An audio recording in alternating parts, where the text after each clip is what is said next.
yung top lane. And for Team Liquid Philippines, yan lang yung i-consider nila, yung opposite lane ng Lord Dance. So for Smart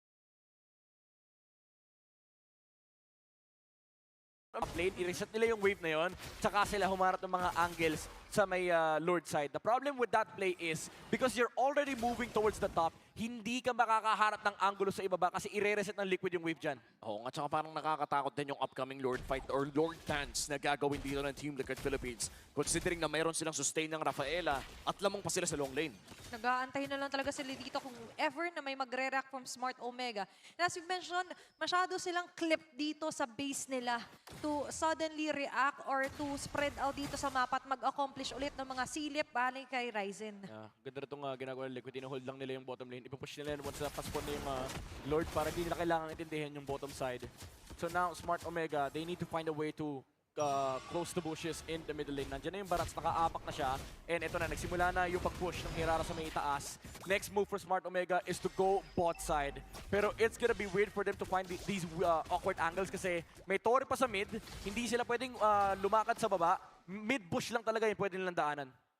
Ano, no, nakita natin, ang bilis lang din ng clear wave doon eh. Uwi si Sanji, clear lang ng wave na pinush ng Omega, tapos balik lang sa formation sa Lord. Ipaburst nila. Hoy, ang tanong dito tutuloy ba ito ng Omega? Ha? Alam nila na nagbato ng skill si Sanji sa taas.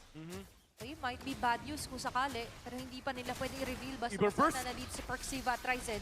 Reverse, hindi binibitawan niya Lord. Nagpakula ng Astral Echo. Na-reveal ang posisyon dito ng barangay. Mapipilitan na bitawan yung Lord. Aangat ng konti si Kala, pero total bitaw para sa Smart 50-50. Omega. 50-50 ngayon yung kanilang paghawak dito sa Lord Dance. Uy, nire-reset pa rin nila. Very low HP Teddy. Grabe. Na kailangan mag-BMI. At makakalapit dito si Ryzen. Soft reset na naman para sa Lord. Still on 17k. Ipaburst ata nila! Okay, nagmamadali din si Ryzen. Ito si Carl TZ na makakasecure pa rin ng Lord. And that was a true 50-50. Carl TZ still gets the retry. Birthday retry buff mula kay The GOAT. The call was okay from Smart Omega. Kung lalabanan nila sa Lord Dance ang TLPH, matatalo sila in the long run. They forced out the 50-50. Pero si Carl TZ sabi niya, nope, akin pa din yan. They'll take the chance eh.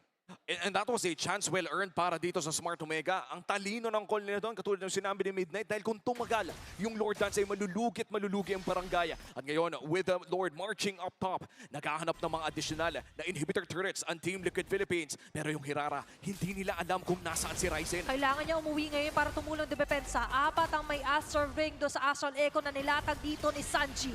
Aabante, sunod-sunod nagbabagsakan ng mga inhibitor turret para sa Smart Omega. May Ryzen sa likod. Sino ba ang kanya makikita? JP sa gilid! Ay, nandun na nga lang din. Yan na yata magiging target dito para kay Ryzen. Nagpakulan No ng way! dito si Teddy. Makakaligtas sa baba. Oo, dahil mapapatay nila dito. Si Perxiva. Patay na rin si Ryzen. Ensure nga double kill for Dargota. At mukhang dito na ba magtatapos ang bagong barangay dahil unti-unti nagtamarcha. Ang cavalry papasok. Kini-clear up ang last bits of minion. Pati ang mga heroes ngayon at players sa dedepensa ay kanilang inuubos na rin. Kapingwin na matitira, pero not for long dahil ang TLPH ang kukuha ng last game win. A clean sweep for Team Liquid Philippines marks their first win para sa Season 18 ng MPLPH. The champions are online. Galit na Liquid na himasmasan ng mga heal ni Daddy JP.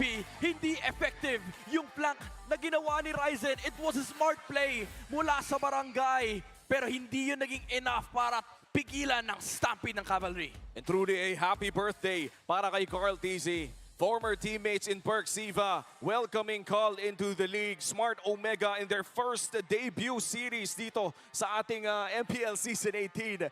Ay makikita natin sila muli mag-perform. And hopefully marami silang natutunan mula sa kanilang laban kontra sa ating defending champions na Team Liquid Philippines. At ang bagong barangay ay lumalaki pa